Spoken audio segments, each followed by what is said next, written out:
history that some of you may know and some of you may not know. I mean, Thinking About Something was started during the walk, and it was a joke song. It wasn't intended to ever be completed. Would you say it was a joke song? It started off as a joke song, yeah. We were sitting on the porch. I've been thinking about something other than you.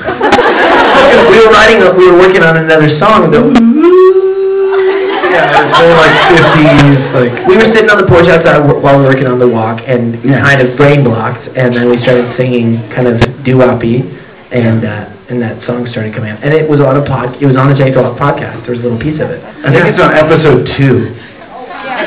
Episode 2. See what I'm saying? It's amazing. I think it was 37 seconds. We're gonna put him up against that robot on Jeopardy. But only Hanson Jeopardy, baby. So, Think About Something stuck around, obviously, for a while. It was one of those things that we all knew was this joke song, but we all really liked it.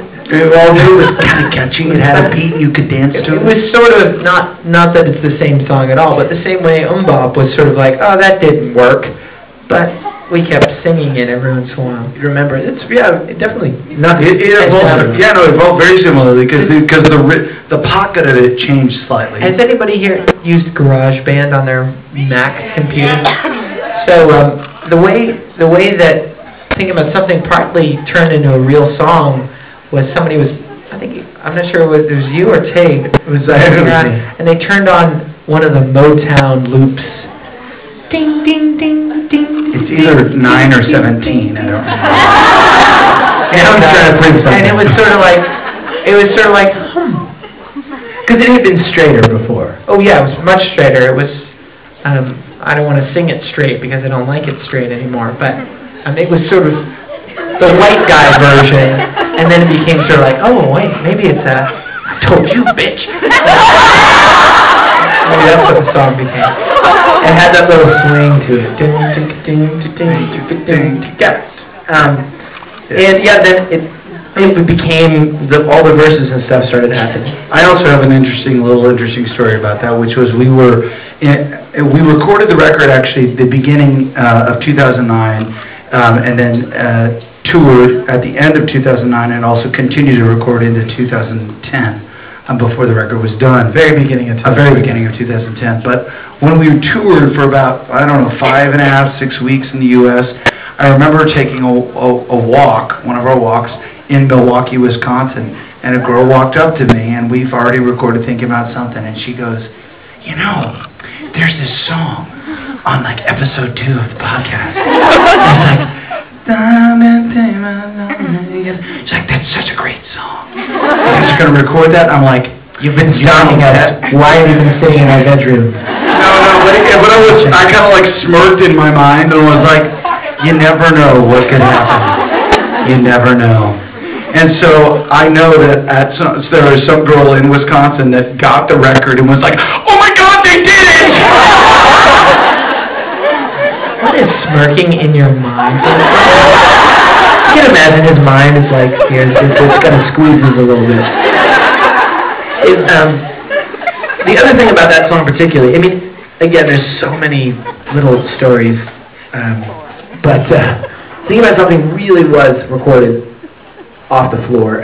We probably care more about that than you guys do. All that matters really is that it sounds good in the end, but it was, the song is basically a take. Aside from the horn section, it's live. The lead vocal, the harmonies are done later, and then we added the B3 and some claps. The Jack Daniels bottle was done after we finished the Jack Daniels. There's a Jack Daniels overdub. Ding, ding, ding, ding, ding. It has a good tone.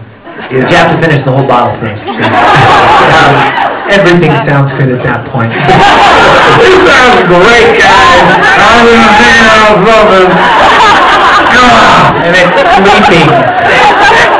I stepped in the pool. I was on vomit in the corner of the room. Playing guitar. Yes, I love this song. So, with this song, was in a... Sorry, you guys.